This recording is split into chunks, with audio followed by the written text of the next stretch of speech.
Hello everyone, आप सभी लोगों का स्वागत है फिजिक्स वॉरियर में। My self Ashutosh Maurya.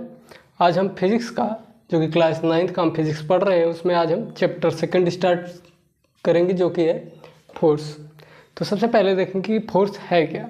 जैसे आप डे टू डे लाइफ में मतलब रोज़ के जीवन में आप जैसे आपके घर में डोर लगा हुआ है, आपके हर रूम में डोर लगा हुआ है, इस तरह से बाय द वे आपका डोर है और उसमें आप उसको खोलने के लिए या तो खींचते हैं या तो ढकेलते हैं। तो जब पुश करते हैं, ढकेलते हैं तो पुश करते हैं, पुल खींचते हैं तो पुल करते हैं, तब वो डोर ओपन या क्लोज होता है। पुश या पुल करते हैं। और जैसे मैं ये मार्कर रखा हूँ यहाँ पे और इसका कैप है, जब मैं इसे पुश करूँगा तो ये क्लोज हो जाएगा या मतलब बंद हो जाएगा, और जब कैप इसको पुल करूँगा तो ये खुल जाएगा।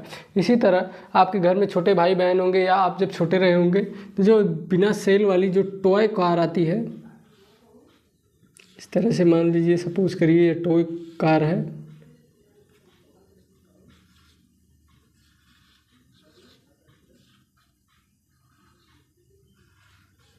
आपने देखा होगा कि जो छोटे बच्चे होते हैं इसे क्या करते हैं, एक बार ढकेलते हैं फिर एक बार खींचते हैं। तो वो जो ढकेल रहे हैं, पुश कर रहे हैं या पुल कर रहे हैं, तो ये डे टू डे लाइफ में, जैसे मैंने इस मार्कर को अभी उठा के रखा है इस तरह से, अगर मैं इसे छोड़ दूँ तो गिर जाएगा। तो अगर मैंने इसे उठा के भी रखा तो ये उठाने के लिए जो रिस्पॉन्सिबल है, तो हम इस पर कुछ फोर्स लगा रहे हैं। तो वही जो भी है, हम इसे लिफ्ट कर रहे हैं या पुश कर रहे हैं या पुल कर रहे हैं, तो ये जो सारी चीज़ें हैं वही फोर्स है। तो फोर्स अ पुल और push on a body is known as force. तो हम उसी को डिफिनेशन में लिख देंगे कि अगर हम किसी भी बॉडी को पुश करते हैं या पुल करते हैं या लिफ्ट करते हैं तो वही क्या होती है, फोर्स होती है। चलिए देखते हैं। तो लिखेंगे हम अ पुश और pull on a body is known as force। Example लिख सकते हैं, ओपनिंग अ डोर या क्लोजिंग डोर,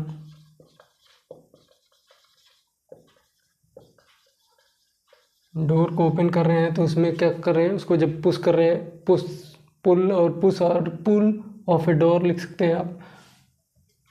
एंड एक्स, उसके बाद लिफ्टिंग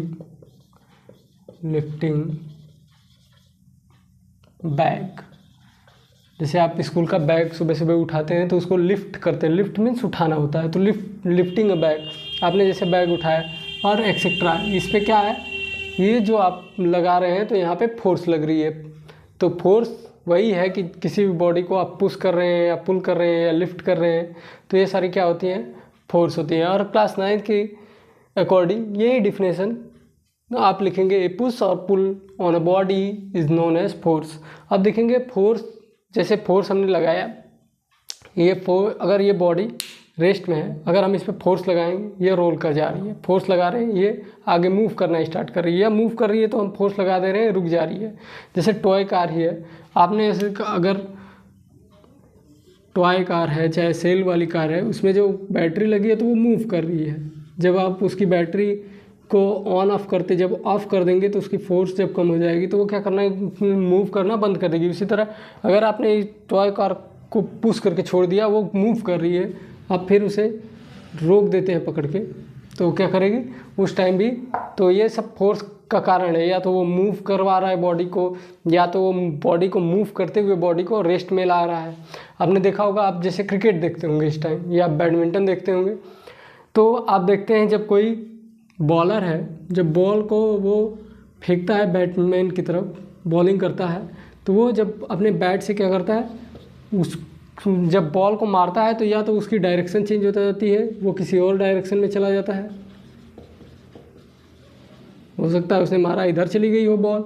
इसी तरह बैडमिंटन होता है, जैसे कोर्ट में बैडमिंटन हो रहा है, जब कोई दूसरा प्लेयर यहाँ से हिट करता है और ये कॉक इस साइड जा रहा है, तो जब वो हिट करेगा तो फिर ये इसकी डायरेक्शन चेंज होती है और ये इस साइड फिर आता है। तो ये हमें पता चला इस तरह से कि बैडमिंटन जो फोर्स होती है वो क्या होती है, वो डायरेक्शन भी चेंज करती है। तो हम देखेंगे कि फोर्स का क्या क्या इफेक्ट है, और इफेक्ट की वजह से ही हम समझ पाते हैं किसी बॉडी पे फोर्स लग रही है या नहीं। जैसे है यहाँ से हमने इसे पुश किया, ये मूव हो गया यहाँ से, तो हमें पता चला कि यहाँ पे फोर्स लग रही है, तो हम वही लिखेंगे कि इफेक्ट ऑफ फोर्स क्या है। देखेंगे effect of force, effect of force, effect of force देखेंगे पहला। इससे पहले देख लेते हैं, हमने देखा यहाँ तक एग्जांपल देख लिया था, पहले इफेक्ट ऑफ फोर्स देखते हैं, उसके बाद देखेंगे कि फोर्स क्या है, फोर्स को और अच्छे से समझेंगे। Force can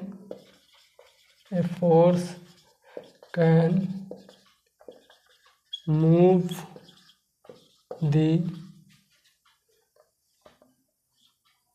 stationery object, stationary body कि कोई फोर्स है तो वो क्या करेगी, एक स्टेशनरी बॉडी को भी मूव कर सकती है। जैसे कोई, उसी तरह मैंने आपको बताया एक टॉय कार पड़ी हुई है, आपने इसको पुश कर दिया या पुल कर दिया तो वो क्या करेगी, मूव करना स्टार्ट कर देगी। तो वो क्या हो रहा है कि फोर्स जो होती है वो बॉडी को मूव करने में हेल्प करती है। सेकेंड वन लिखेंगे, ए फोर्स कैन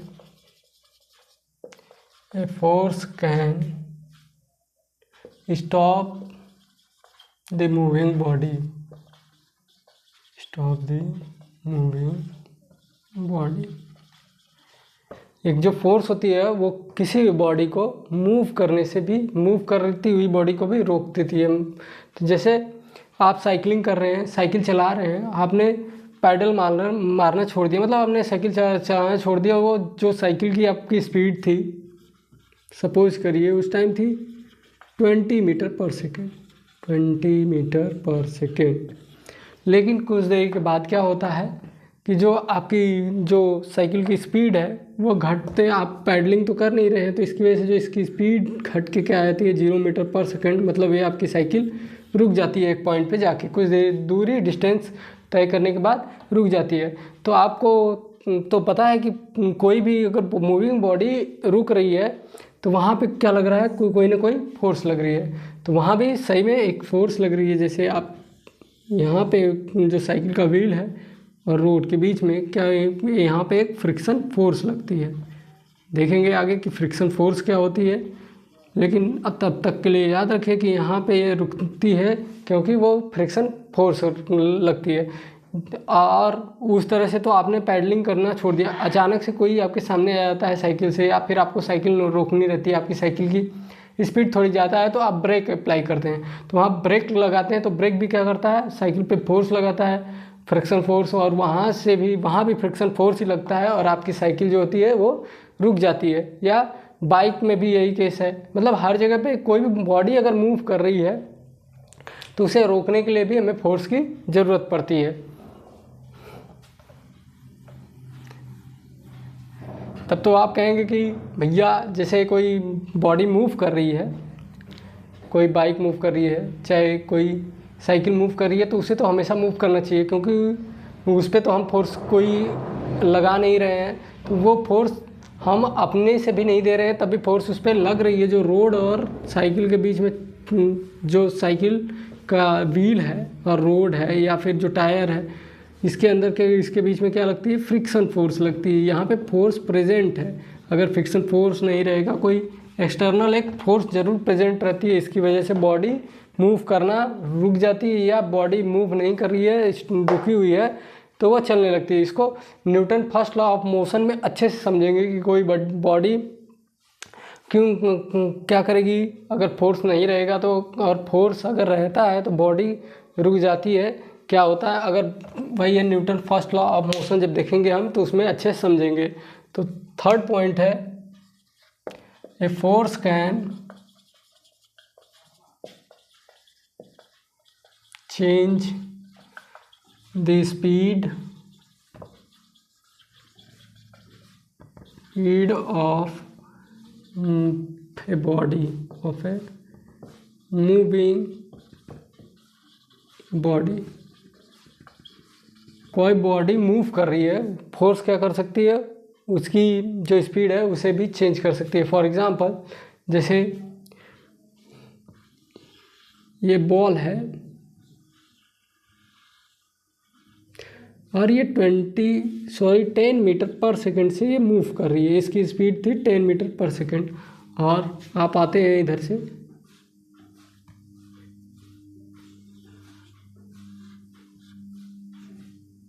और आप इसे एक किक मार देते हैं। एक किक मारने के बाद क्या होती है, इस बॉल की जो न्यू स्पीड आती है, ये बॉल है वो मूव करने लगता है 12 मीटर पर सेकेंड से। तो देख रहे हैं कि जो ये आपने बॉल को किक किया तो यहाँ पे इसकी स्पीड बढ़ गई, 12 मीटर पर सेकेंड हो गई। अगर आप अपोजिट डायरेक्शन में इसको किक करते, इस साइड से अगर इधर मूव कर रही है, अगर आप इस साइड से किक करते तो इसकी स्पीड घट जाती। तो यही क्या है कि फोर्स क्या है कि वो किसी भी मूविंग बॉडी का जो स्पीड है उसे चेंज कर सकता है। फोर्थ पॉइंट है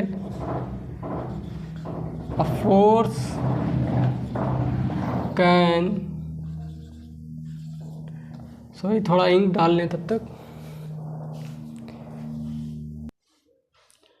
नेक्स्ट वन है फोर्स कैन चेंज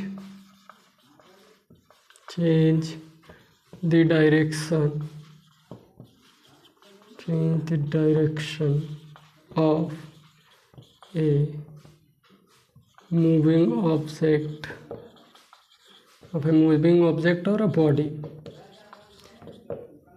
आपने देखा जैसे आप सपोज करिए बैडमिंटन प्ले कर रहे हैं,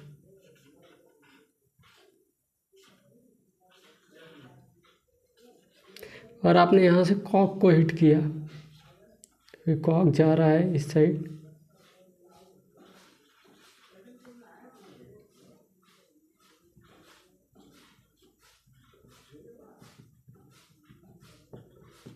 इस तरह से कॉक जा रहा है। ये जब आप यहाँ पे नेट लगा हुआ है और इधर एक आपका दोस्त खड़ा है,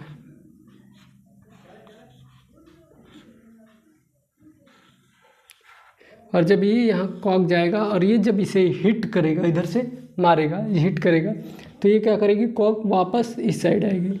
तो ये क्या होता है, जब देख रहे हैं कि यहाँ पे ये तो मूव कर रही थी इस डायरेक्शन में, लेकिन जब इसने फोर्स लगाई तो ये इसने अपना डायरेक्शन चेंज कर दिया और इधर मूव करने लगा। तो इससे हमें पता चलता है कि फोर्स क्या कर सकती है, एक डायरेक्शन भी चेंज करती है। Force can change the direction of a moving body. And fifth point, a force can move the stationary, force can change the shape or size of an object। एक जो फोर्स होता है वो किसी भी बॉडी का शेप और size भी चेंज कर सकता है। जैसे एक बैलून है, जब तक आपने इसमें हवा नहीं भरी तो उसका शेप कुछ और है, जब उसमें आप हवा भरते हैं तो उसकी साइज बदल जाती है, उसकी जो शेप होती है, अगर आप उसे प्रेस करते हैं तो आप देखेंगे कि उसकी साइज बदल जाती है। जब बैलून आपने उसमें हवा नहीं भरा तो उसकी साइज़ कुछ और थी, जब आपने इसमें हवा भर दिया तो उसकी साइज़ कुछ और हो जाती है। तो ये 5 पॉइंट हैं और इन 5 पॉइंट को आप नोट डाउन कर लीजिएगा। और यही है इफ़ेक्ट ऑफ फोर्स। फोर्स के जो इफ़ेक्ट्स हैं हमें डे टू डे लाइफ में देखने को मिलते हैं, यही सब हैं, जो कि या तो वो किसी भी स्टेशनरी बॉडी को मूव करने में सहायता करती है, या तो रोकती है उसे, या तो स्पीड उसकी चेंज कर सकती है, या तो डायरेक्शन, या तो उसके shape and size of the object. आप इतना नोट डाउन कर लीजिए, फिर नेक्स्ट टॉपिक देखते हैं। और इस डिफिनेशन को आप एक तरह से और लिख सकते हैं। हमने अभी थोड़ा सा इसका SI यूनिट नहीं देखा, इसकी यूनिट्स अभी देखेंगे, कौन सी क्वांटिटी है, वेक्टर क्वांटिटी है या स्केलर क्वांटिटी है। तो चलिए वह सब देखते हैं। उससे पहले लिखेंगे force is an external force, force is an external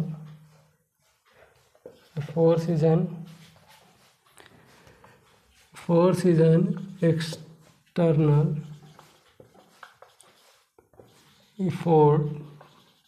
efforts that can change the state of motion, can change the state of a body, or it can change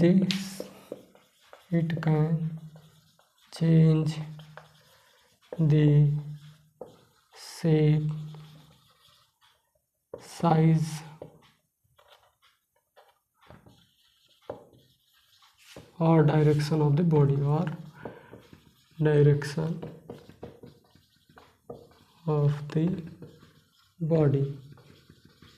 ये जो हमने इफेक्ट ऑफ फोर्स पढ़ा उसी से ये definition देख रहे हैं। That can change the state of a body, वो किसी भी बॉडी का स्टेट चेंज कर सकता है। स्टेट चेंज कर सकता है मतलब पॉसिबल दो स्टेट है, या तो रेस्ट है या तो मोशन है फिजिक्स में। तो जो दो स्टेट है पॉसिबल, तो या तो वो रेस्ट में जब किसी बॉडी को लाएगा तो मूविंग बॉडी को रेस्ट में लाएगा, तो हमारे पास जैसे कि हमने इफेक्ट ऑफ फोर्स में सेकंड पॉइंट देखा, तो वो सेकंड पॉइंट हो गई। अगर वो किसी भी रेस्ट बॉडी को मूव कराता है तो वो स्टेट मोशन कर देता है, वहाँ पे मूव करता है बॉडी को, तो वो फर्स्ट पॉइंट जो हमने अभी इफेक्ट में लिखा। इसी तरह चेंज शेप एंड साइज जो फिफ्थ पॉइंट थी, और direction of the object, direction भी जो द बॉडी है उसको भी चेंज करता है। तो ये हमारे पास वहीं से आप डिफिनेशन बना के लिख भी सकते हैं। आप इफेक्ट ऑफ फोर्स आपको याद है तो वहाँ से आप इसको लिख देंगे कि force is an external effort. ये हम एक्सटर्नल ही तो दे रहे हैं, बाहर से इफर्ट दे रहे हैं जो कि किसी भी बॉडी को उसकी स्टेट को चेंज करती है, या तो स्पीड को चेंज करती है, शेप एंड साइज को, और डायरेक्शन ऑफ द बॉडी को भी चेंज करती है। और ये क्या है, force is a vector quantity,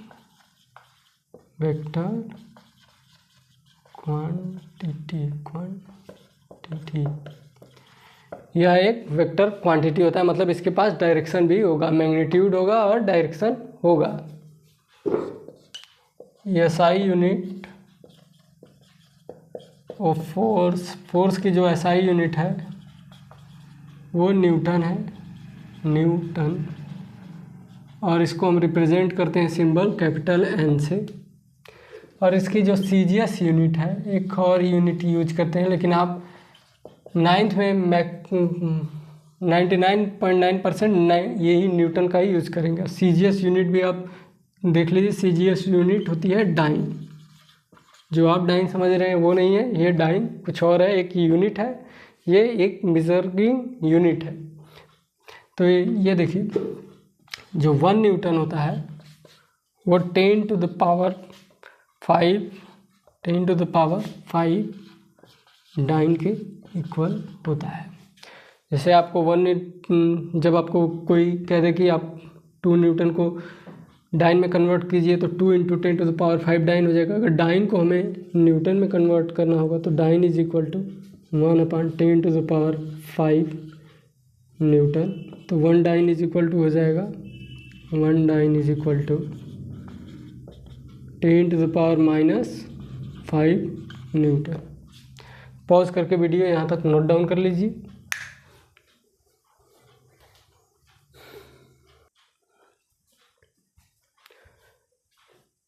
next है force are of 2 types. Force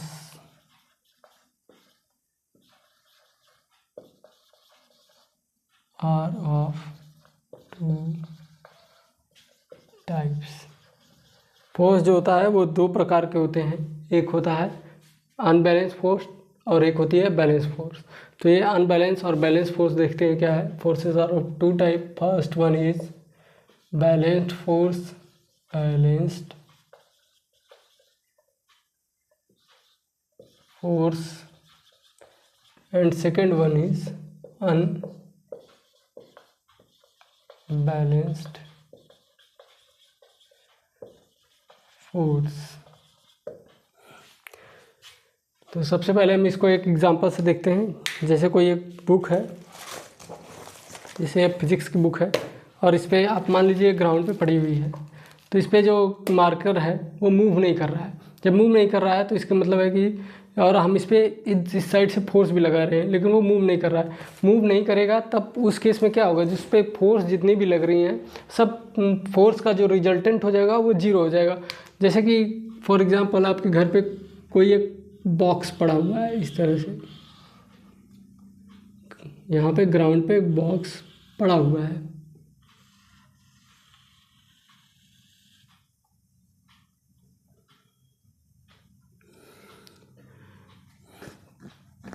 तो बॉक्स कुछ भारी है, तो आपको पता है कि भारी है तो कुछ फोर्स लगाएगा, तो ये फोर्स ऑन ग्राउंड लगाएगा, फोर्स पे कुछ ग्राउंड लगाएगा, ग्राउंड पे कुछ लगाएगा force on ground by box के द्वारा ग्राउंड पे कुछ फोर्स लगाया जा रहा है और ग्राउंड भी कुछ फोर्स लगाएगा बॉक्स पे। ये एक्शन एंड रिएक्शन, ये एक्शन है तो ये रिएक्शन है।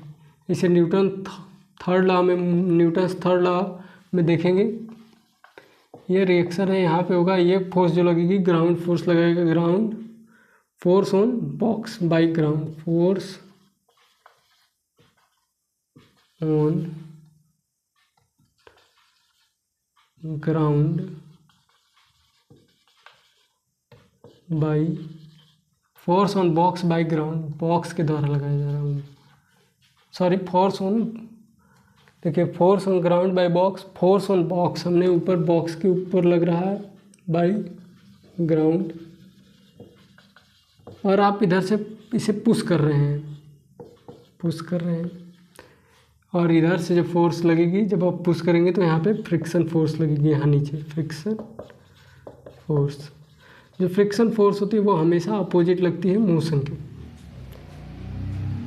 ये पुश होगा या आप पुल भी कर रहे हैं, अगर पुल करेंगे तो इस तरह से आपकी डायरेक्शन हो जाएगी पुल और फ्रिक्शन की डायरेक्शन हो जाएगी ये वाली।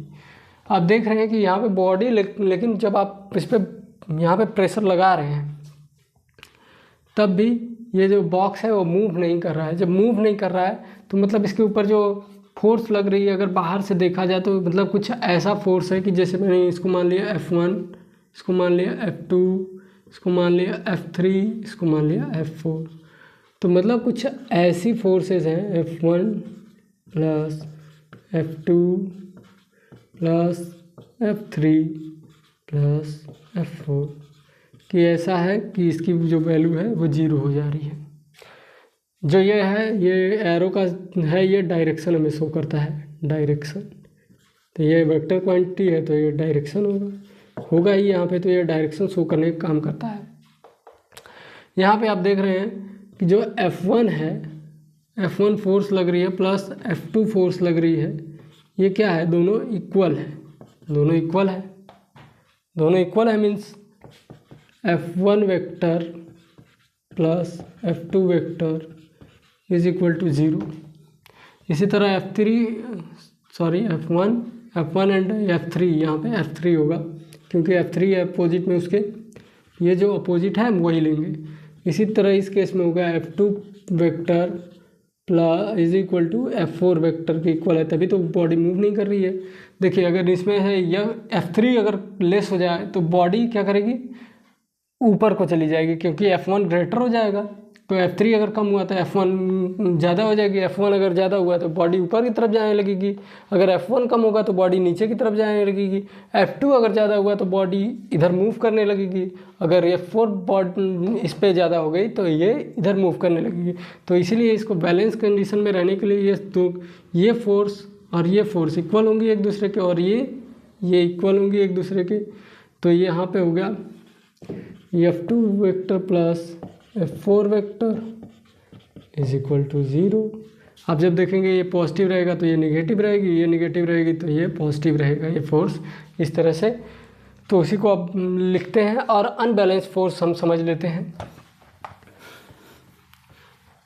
जैसे आपने इस पर F2 फोर्स लगाया, लेकिन ये क्या करता है, कुछ देर के बाद जब मूव नहीं कर रहा था, आप अपनी फोर्स बढ़ाते जा रहे हैं, एक समय ऐसा आएगा जब ये बॉडी मूव कर जाएगी। जैसे टॉय कार है आपकी,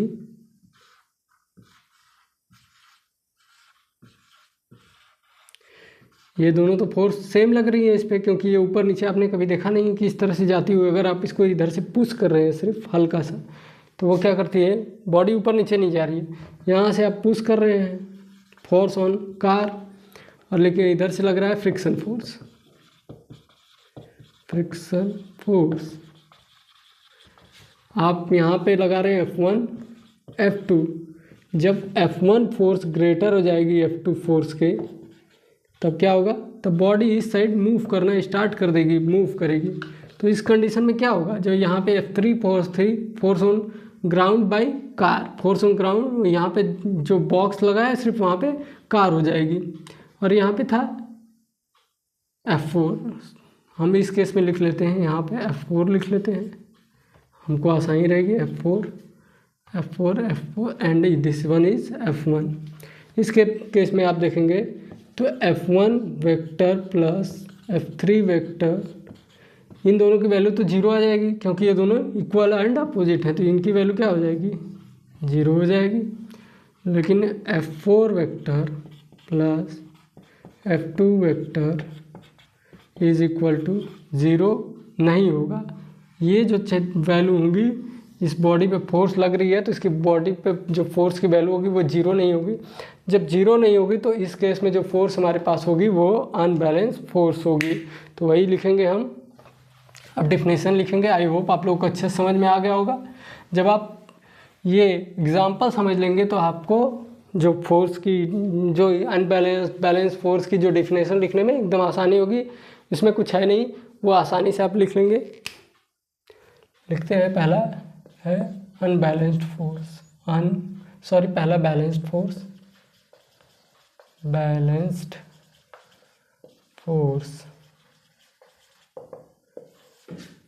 if the resultant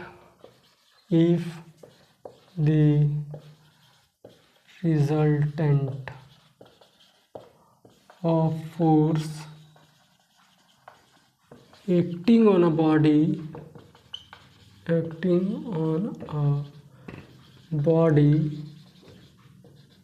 is equal to zero,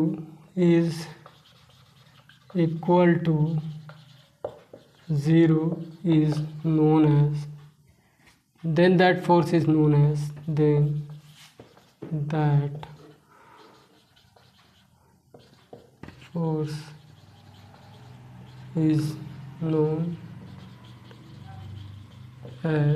balanced force। then those forces, वहाँ पे क्योंकि बहुत सारी फोर्सेस लग रही हैं, if the resultant of forces, those forces are known as balanced force. क्योंकि वहाँ पे बहुत सारी फोर्स लग रही थी, आपने देखा जैसे कि 4 लग रही थी इससे पहले, तो वहाँ पे हम फोर्सेस ही लिखेंगे, balanced forces are known as balanced forces.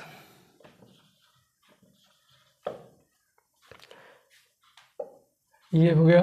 अब सेकंड, इसको और डिफरेंशिएशन को इस तरह से लिख सकते हैं, और if the sum of all forces acting on a body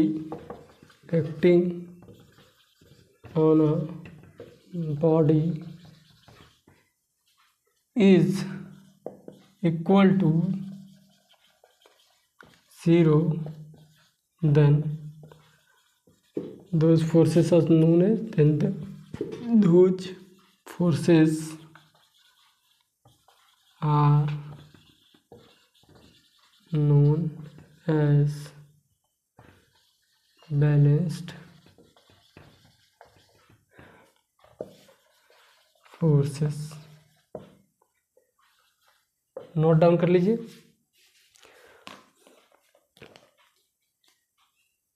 जब मैंने आपको ये एग्जांपल बताया तो आपको एक बात समझ में आई होगी कि जो जितनी हम जैसे कोई वर्क कर रहे हैं, तो जैसे कोई कार मूव कर रही है या हम साइकिलिंग कर रहे हैं, तो जो उस पर फोर्स लग रही है वो अनबैलेंस्ड फोर्स लग रही है। वो अनबैलेंस्ड फोर्स इसलिए लग रही है, आप क्यों कहेंगे, क्योंकि अगर अनबैलेंस्ड फोर्स नहीं लगेगी तो कोई भी बॉडी अगर मूव कर रही है तो वो हमेशा ही मूव करती रहेगी और अगर बॉडी रेस्ट में है तो हमेशा ही रेस्ट में रहेगी, क्योंकि जब इस पर कोई अलग से फोर्स लगेगी नहीं, उस पर अगर बैलेंस फोर्स रहेगी आप ही समझिए, तो उसमें हमेशा जीरो फोर्स लग रही है, हर एवरी टाइम उस पर जीरो फोर्स लग रहा है। जब जीरो फोर्स लग रहा है तो आप जैसे अगर आप ब्रेक भी अप्लाई कर रहे हैं, अगर उस टाइम भी जीरो फोर्स हो गया हर तरफ से, तो क्या होगी, जो उसकी जो कंडीशन रहेगी, अगर मोशन की कंडीशन है तो मोशन ही रहेगी, और अगर रेस्ट की कंडीशन है तो रेस्ट ही रहेगी। तो अगर आपसे कोई पूछे कि अगर आप मूव कर रहे हैं या फिर आप खड़े हो रहे हैं, बैठ रहे हैं या उछल रहे हैं, जंप कर रहे हैं, तो उस समय कौन सी फोर्स लग रही है, उस समय जो फोर्स हमारे पास होगी वो अनबैलेंस्ड फोर्स होगी। तो अब अनबैलेंस्ड फोर्स का डिफिनीशन लिखेंगे।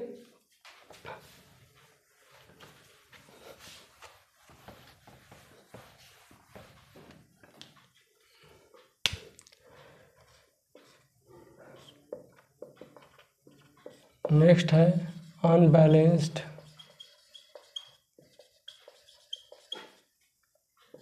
forces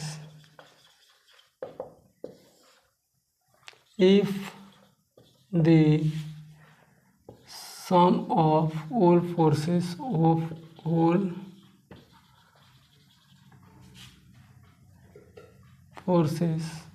acting on a body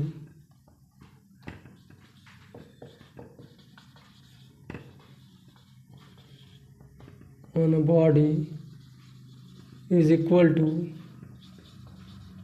not equal to if the sum of all forces acting on a body is not equals to 0, then those forces are known as unbalanced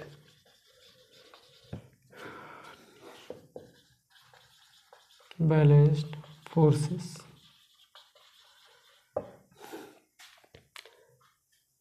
और इसी को लिख सकते हैं उसी तरह जैसे हमने उसको 2 बार लिखा था। इफ द रिजल्टेंट, रिजल्ट का मतलब होता है कि जो इस पर फोर्स लग रही है उसी का सब सम कर देंगे, तो आप इस तरह से भी लिख सकते हैं और उस तरह से भी लिख सकते हैं, दोनों सही है। If the resultant of all forces, आप अपने वर्ड में भी लिख सकते हैं, लेकिन मीनिंग यही आनी चाहिए, आपकी जो सेंटेंस होनी चाहिए वो करेक्ट होनी चाहिए। जब सेंटेंस करेक्ट होगी तो आपको जो नंबर भी होगा वो कटेगा नहीं और आपको उतना ही नंबर मिलेगा। आपने एग्जांपल के तौर पे समझ लिया। अगर आपको जैसे अगर बाय द वे आप इसकी डिफिनेशन भूल जाते हैं तब मैं उसको बताऊंगा कि इसको आप कैसे लिखेंगे। If the resultant of all the forces acting on a body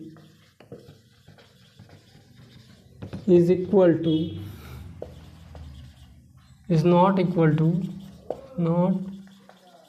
to 0, then those forces are known as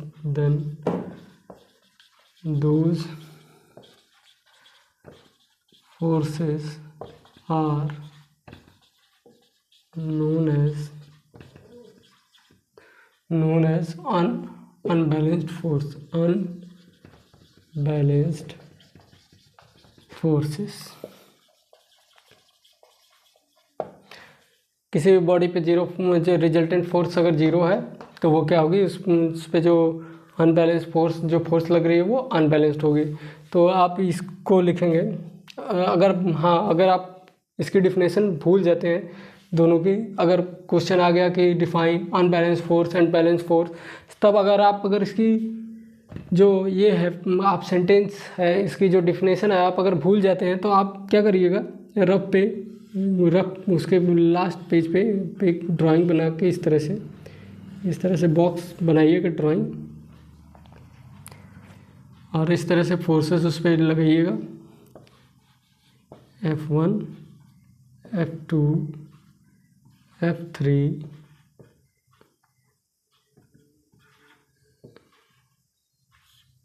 and this one is F। और आप याद रखिएगा कि अगर कोई अगर बॉक्स जैसे कोई इस तरह से फ्लैट सरफेस पे रखा हुआ है इस तरह से और हम उसे टच नहीं कर रहे हैं, टच कर रहे हैं, पुश कर रहे हैं इधर से, हल्का सा, बहुत हल्का सा पुश कर रहे हैं, तब जो होगी इन सारी फोर्स और जो बॉक्स है वो मूव नहीं कर रहा है। आप उस समय इमेजिन करिएगा कि आप ये जो बॉक्स है उसको आप जैसे मार्कर है, फॉर एग्जांपल ये रखा हुआ है, ये रखा हुआ है और मैं इसे पुश कर रहा हूँ, लेकिन ये मूव नहीं कर रहा है। अगर मूव नहीं कर रहा है तो इस केस में क्या होगा, जो इसकी और इसकी, देखिए अगर ये मूव नहीं कर रहा है तो मतलब ये फोर्स और ये फोर्स इक्वल हो जाएगी, और अगर ये नीचे नहीं जा रहा तो ये फोर्स, अगर ऊपर नहीं जा रहा तो ये फोर्स, ये दोनों इक्वल हो जाएंगे, ये अपनी पोजीशन को छोड़ नहीं रही है। तो इस केस में क्या होगा, sum of all forces, sum of forces, आप इस तरह से डायग्राम बनाइएगा, और sum of all the forces that is F1 F2 F4 plus F3 is equal to 0, then these forces are known as balanced force. तब लिखेंगे आप, वही लिखेंगे, the sum of this forces is equal to 0 and then these forces are known as, then these forces are known as balanced force. अगर कोई एक greater हो जाता है, जैसे F3 is greater than F4, तो आप क्या करेगी, बॉडी मूव करने लगेगी, और जब बॉडी मूव करेगी तो जो ओवरऑल कंडीशन होगी वो क्या हो जाएगी, जो उसकी जो सम होगी फोर्सेस की वो 0 के इक्वल नहीं होगी। जब 0 के इक्वल नहीं होगी तो उस पर जो वो कंडीशन होगी वो अनबैलेंस्ड फोर्सेस होंगी, ये जो फोर्सेस लग रही होंगी तो वो अनबैलेंस्ड फोर्सेस लग रही होंगी। तो आई होप आप लोग को यहाँ तक समझ में आ गया होगा। जो भी आपकी क्वेरीज हैं आप कमेंट बॉक्स में कमेंट कर दीजिए। मिलते हैं नेक्स्ट लेक्चर में। नेक्स्ट लेक्चर में देखेंगे न्यूटन्स लॉ ऑफ मोशन, जो न्यूटन्स ने लॉ दिए हैं, सॉरी न्यूटन्स लॉ देखेंगे जो कि आपने न्यूटन्स ने दिए हैं। Newton's first law of motion, Newton second law of motion, Newton's third law of motion. अब इसको नेक्स्ट लेक्चर में लिखेंगे। टिल देन पढ़ते रहिए। All the very best.